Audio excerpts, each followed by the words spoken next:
Shëndetje shikues të nderuar, unë jam Florie Konjuhi.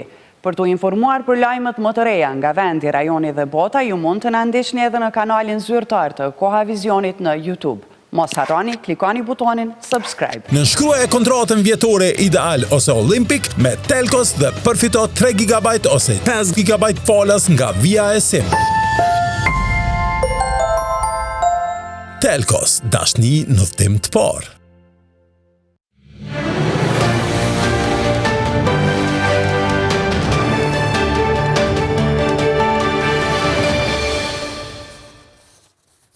Përshëndetje të nderuar shikues. Komiteti Ekonomik dhe Social Evropian është bërë institucioni i pari i BE-s i cili ka vendosur të pranojë antar nga Kosova, pasi para më shumë se një viti kishte pranuar antar nga të gjitha vendet kandidate. Ky institucion këshillëdhënës në strukturat e Bashkimit Evropian do të ketë në përbërjen e tij edhe përfaqësues nga Kosova, të cilët do të përzgjidhen përmes procedurës që është në vazhdim e sipër. Në këtë komitet marrin pjesë përfaqësues nga shoqëria civile, nga organizatat ekonomike, nga sindikatat dhe partnerët e tjerë social dhe ekonomik. Tashmë komiteti ka bërë publike shpalljen për kandidat nga Kosova, të cilët mund të paraqiten deri më datën 24 tetor. Pas zgjedhjes, ata do të marrin pjesë në punimet e këtij komiteti në mënyrë të barabartë, sikur të gjithë pjesëmarrësit nga vendet tjera kandidate dhe nga vendet anëtare, post që nuk do të kenë të drejtë të votojnë.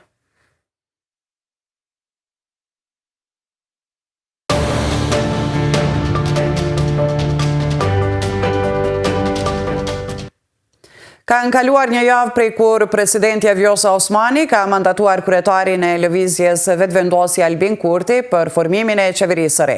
E një javë pas, Kurti ende nuk ka ndërmarrë asnjë hap për formimin e institucioneve të reja. Ai ka edhe 8 ditë kohë të paraqesë për miratim për bërjen dhe programin e qeverisë së re në kuvend.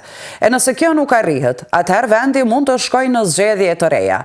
Zëdhënësi i KQZ-s Valmir Ilezi ka thënë se ky institucion aktualisht është i përqendruar në përmbylljen e zgjedhjeve lokale dhe organizimin e rundit të dytë të zgjedhjeve për kryetar të komunave.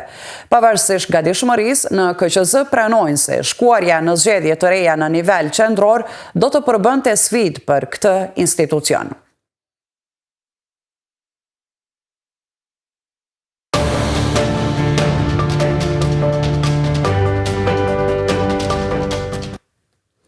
Në 34 komuna të vendit ka përfunduar procesi i verifikimit dhe numërimit të votave për kryetar komunash e asambleje komunale.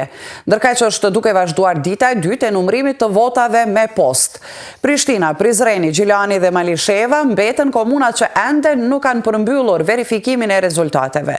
Zëdhënësi i KQZ-s Valmir Ilezi ka thënë se gjatë ditës së parë janë numëruar 14 kuti, në të cilat janë të vendosura pakot me fletvotime të supozuara nga zgjedhjet për kryetar dhe 9 kuti të tjera nga zgjedhjet për kuvende komunale. Ilezi ka thënë se gjatë ditës KQZ-ja do t'i publikojë edhe rezultatet nga ky numërim, i cili pritet të zgjasë deri ditën e hënë.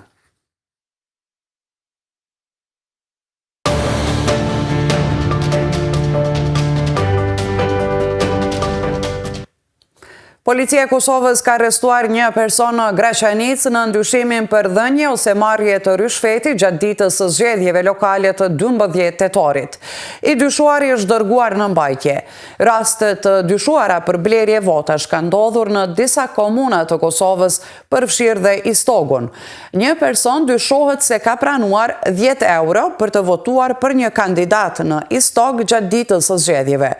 Praktikat të ngjashme janë evidentuar edhe gjatë zgjedhjeve të 9 shkurtit, ku vlera e një vote arrinte deri në 50 euro.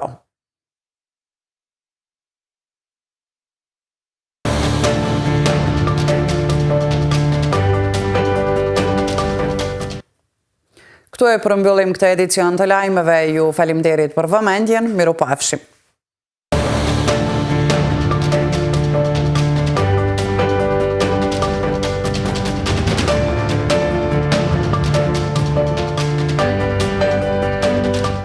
Shikues të nderuar, për më shumë video si kjo, regjistrohuni në kanalin e Koha Vizionit në YouTube.